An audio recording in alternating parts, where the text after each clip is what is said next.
Who was your coach during that time? Our head coach was Jay Gardner, and we had another coach, Coach Spears, and then Coach Higgins. Who was like your assistant coach? What coordinator did you fall under? Coordinator? Well, you know, like, okay, so you got the head coach, then the assistant coach. Who did you mostly report to? I reported to Coach Spears. Coach Spears? Yeah, he was our defensive coach. So we had Coach Higgins was the offensive coach, and then Coach Spears was the defensive coach, and Coach Jay he did more with offense, but he came to defense. So, he was our head coach, so he just kind of went around where you would at practice, So. Tell me about him. Well, What kind of person was he? Coach Jay was a really good guy. He really wanted to instill a certain type of program at Oglethorpe for their lacrosse program, and he really wanted everybody on the lacrosse team to be gentlemanly and be like sort of the ambassadors to the school, if you will, for the lacrosse team. Since we didn't have a football team, everybody came to our games, and we did a lot of community service, and he had an image that he wanted the lacrosse team to uphold, and if we didn't, we'd have extra laps after practice. What about Coach Spears? He was a little bit more aggressive, if you will, in his coaching style. Coach Gardner never yelled. Like, he wouldn't yell at us unless we really messed up. But if Coach Jay was Coach Gardner was the good cop, Coach Spears was the bad cop.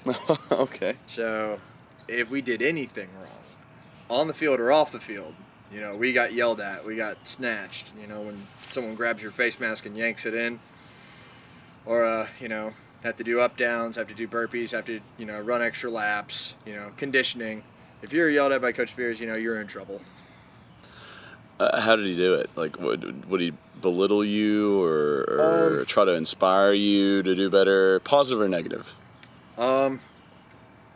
Negative. More negative. But he would, he wouldn't like, you're never going to amount to anything,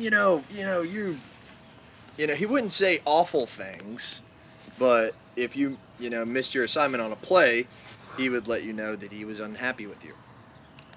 And, most of the time by yelling. He yelled a lot. Did I mention he yelled? Do you think he liked doing it? Oh, absolutely. He enjoyed the yelling? Yes, he did. Absolutely. He used to Coach Spears back in his playing days used to play at Michigan. And he was rather good.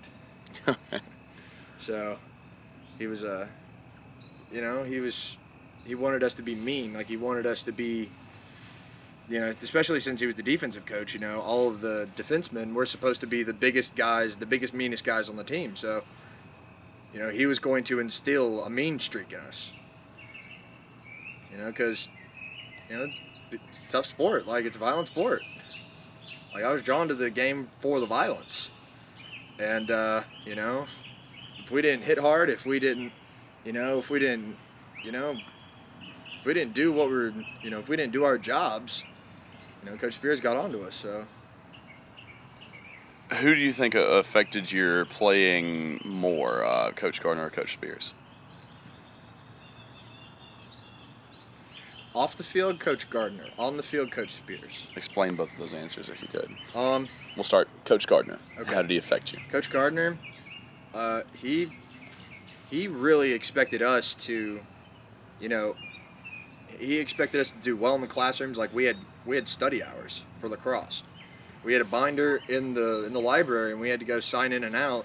And we had to maintain a certain GPA, and we had to be eligible to play. We had to maintain a GPA, and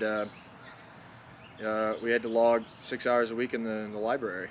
So everywhere we went, like, we would dress up for game days, and one day out of the week, if we didn't have a game, we would have to wear a suit and a tie to class, all the classes we went to that day. And he would go to our professors and he would ask us, one of our players is in your class. How is he acting? Is he a troublemaker? Is he on time? How is his grades? You know, he you know he ran a tight watch. Like he didn't just let us, you know, be the stereotypical college lacrosse players. But yeah, he just he policed us. I don't know, like You're getting there. I want you to try to. Right? Yeah, I want you to try to put it in words, though. I feel like it's out here. Put it in. How did he affect you? What did he do to your life? Well, I honestly probably would have dropped out. I mean, not dropped out. I probably would have had my grades probably would have suffered if I hadn't have had him, saying, hey, you need to be at practice at this time. You need to be you need to be study hours at this time. And when we traveled, like there was no, there's no extracurriculars. Like A setting I've never seen before. Well, it appears to be recording automatically. That's cool. Yay. I hope you can edit all that out. Oh, I can. Look, I'm going to chop the whole thing up. Okay, cool. Where were we? You were talking about Coach Gardner and school. Oh, and he ran a tight ship when you traveled. All right. No extracurriculars. Yeah. That's the last line we got. Oh, yeah. And, yeah, like, he had an idea that he wanted the lacrosse team to be. And, because, we were his brainchild. Like, he was the one that brought lacrosse to the school. So we reflected him. Like, action reflects leadership. And how we acted was, everybody would go to Coach Gardner and be like, why are your lacrosse players acting up in class or whatever it may be. Like, if we got in any trouble with the law, we were kicked off the team. Like, if we had slipped foot below a certain GPA, we were not allowed to, play. Like, I can say wholeheartedly that, because of, Coach Gardner's coaching style, like, he kept me out of trouble first year of college. Like, I had a certain attitude when I first came into college, and, that was checked at the door when, Coach Gardner was my coach. Okay. It's my understanding that you were a coach as well at one point in your career? Yes. Tell me about that. That was fun. How'd you get to be a coach? All right, so after the first year that I played lacrosse, Coach Gardner, he wanted to kind of have like a community outreach with his lacrosse program, and we did a lot of community service and things like that, and we also ran clinics. And one of our coaches owned a lacrosse store in Alpharetta and called the Crease, and that was Coach Higgins' operation, and he ran clinics during the summertime. And so I went out and I would coach for him during the summer, and one thing led to another, and that's how I became a lacrosse coach. Did you like being a coach? I loved being a coach. What was your favorite part about it? Just having people look up to you, like having people listen to you. Like, it was weird because I was when I first started coaching, I was like 19, and that was the first time I ever coached, and I had like a kid call me yes sir, and I was like, what did you say? And he was like, nothing sir. And I was like, oh, call me sir. All right, I like this. I don't know. I guess I'm just a power hungry maniac, but I don't know. I love coaching. Like, it's rewarding. Like taking a kid who like is maybe like, I remember one kid, he was what's the politically correct term for overweight? Overweight. He was overweight.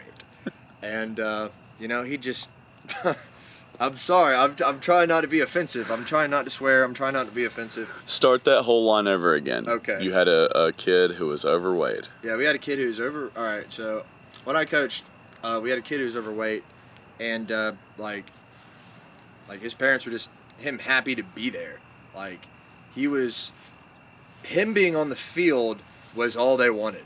And then, he was just kind of like, he didn't have any ambition. He was just there. He was just occupying space on my field. And I mean, I'm a very energetic coach. Like, my coaching style is very interactive. Like, I'm very, I'm a lot of energy. I'm really loud, like, and if you're on my field, you're on my field for a reason. And if you don't have a reason, I'll find you a reason. His whole attitude changed. Like, if he came out with a bad attitude, like, he was just, kind of like, oh, I gotta be here because I gotta be here. And then he ended up, like, loving lacrosse and loving the sport. And, it's really a great thing to see, like, you cultivate something so rich in someone's life. I mean, I loved lacrosse. Like, I loved playing it just because it was so physically demanding, and it was just fun to play. And then being able to take, like, something that I'm so passionate about and share it with someone else, and, like, then benefit from my knowledge and my experience, like, it was rewarding. Like, it's a holistic, it's a symbiotic relationship. Like, lacrosse was, historically it's an ancient sport. Like, when people came to settle America, the Iroquois tribe was playing lacrosse, for 1,000 years before they even got here. And they played with wooden sticks, and they didn't keep score. Like, they played to honor the creator. It was called the creator's game.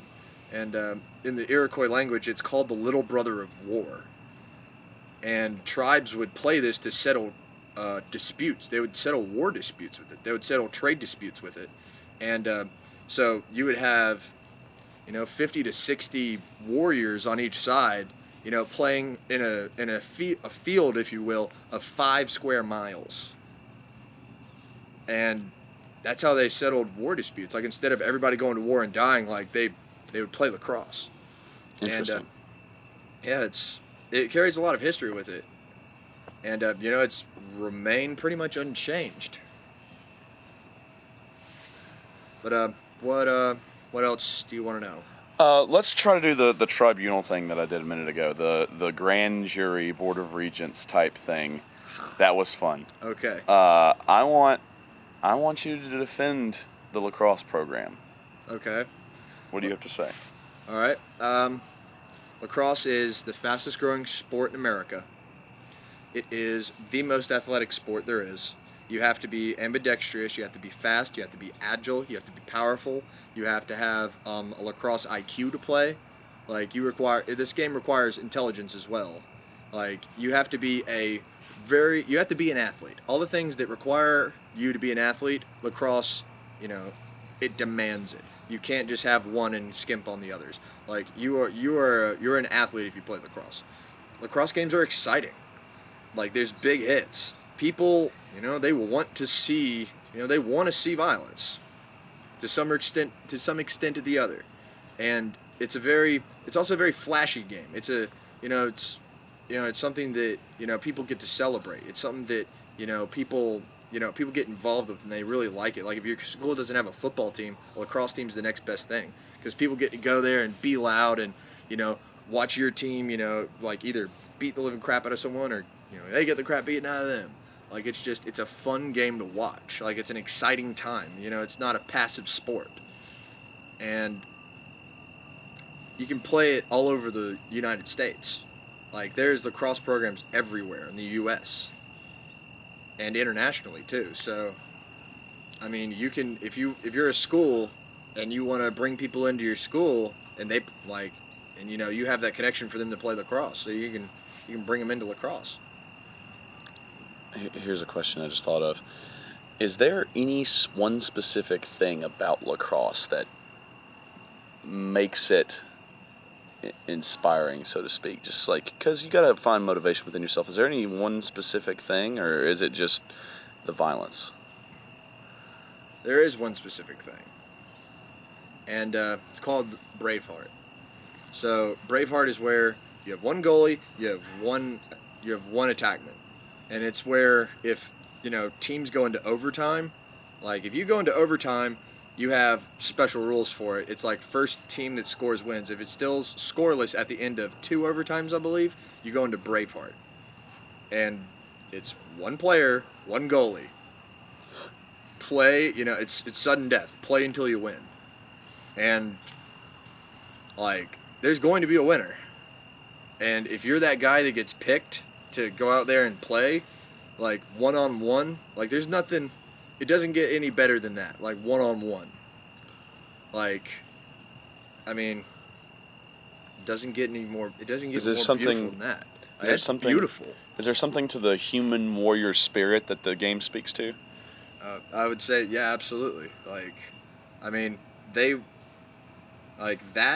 tradition goes back literally till the Indians. Like, they did that.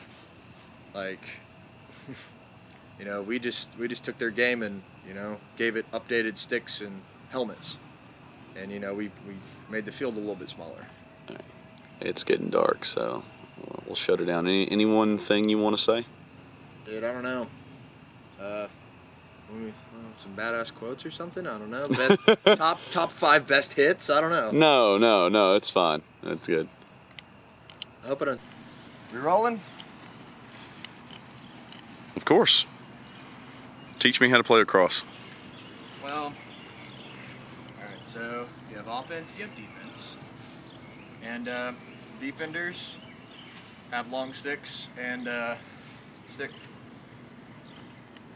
This is what the attack has. Offense and middies carry this, and also you can have one long stick midi. So a guy that plays in the middle of the field, he can have a long stick, and normally on face-off. So you start with a face-off, which is where take your stick. There's another player. He comes in. You're basically the first person to nab the ball wins. And that's how you start. It's kind of like a tip in basketball.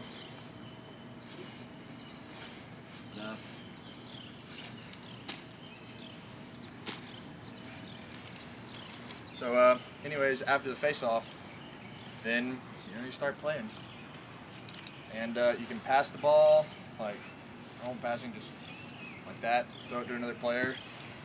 Like basic mechanics of a lacrosse stick. One hand's up top, one hand's down bottom. This hand's pulling, that hand's pushing, and So, show me a good throw, like you're winging it. Like that. Yeah. Do that again. Kind of like a baseball swing. You know, kind of where all your power is coming from your hips, and instead of going right here, you know where they say crush the bug, you're going down like an axe. And I mean, the fastest lacrosse shot has been 119 miles an hour. So yeah, there's 111. There's Paul Rabel. I don't know if it's 119 counted, but something fucking stupid. Oops, I shouldn't cuss, should I? No.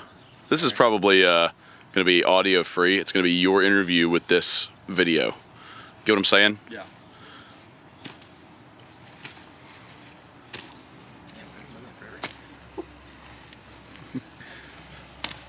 Show the ball to me in the net here. Just like put it right in front of the camera here. Just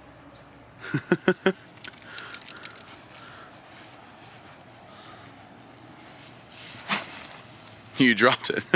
Yeah. So I didn't hit you with it. Oh, okay. I meant to do that. How far do you think you could throw it? I mean, I don't want to have to run and go chase it. Clear that fence. You clear that fence? I can definitely clear that fence with my deep hole. I can throw 200 yards with this. It's like a trebuchet. I can throw a long way. All right, let me see this. I want to kind of get you running and catching it. It's just like a route. You know what I'm saying? All right. I'm just going to underhand it like over there. That's really obvious when I'm throwing it. His camera goes like this. Hold on. Give it back to me.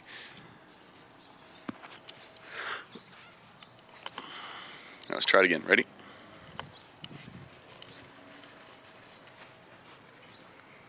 Let's go back this way because that way's hideous.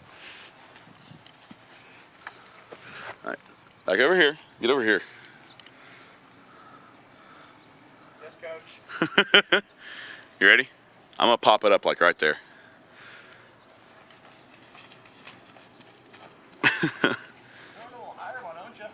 I'm working on it. I'm trying not to shake the camera when I do it.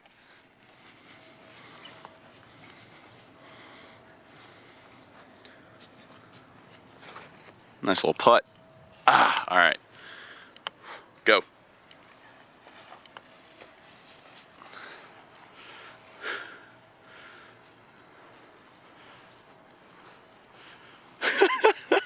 This is hard.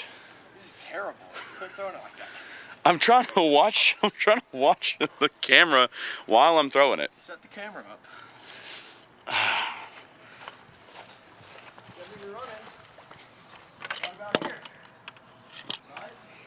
Camera is right here. You need to make the catch like right there.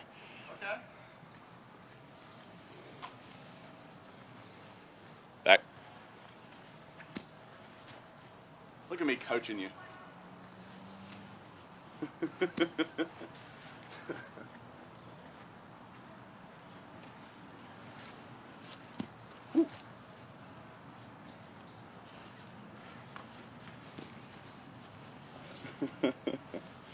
I like that. That's plenty good.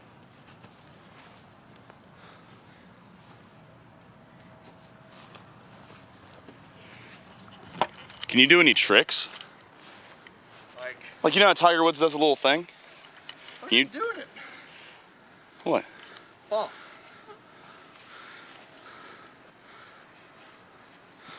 Oh, do that again. Let me try to get in with it. Oh, shitty. I was doing that over there. I thought you were getting it.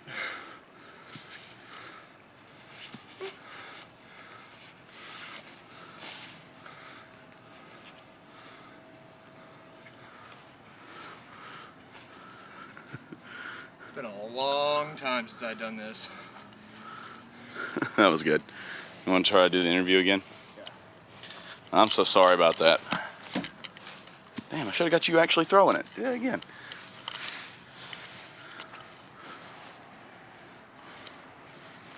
Let's do this. You think you can hit that target?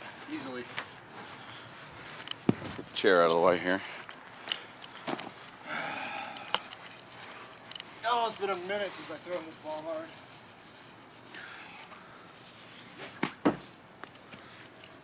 That was close to my face.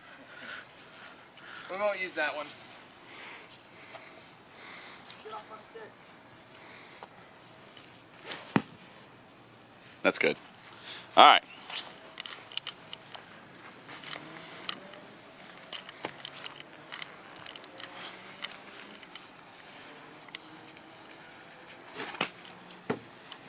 How do I make it stop recording? Smash the button. I did.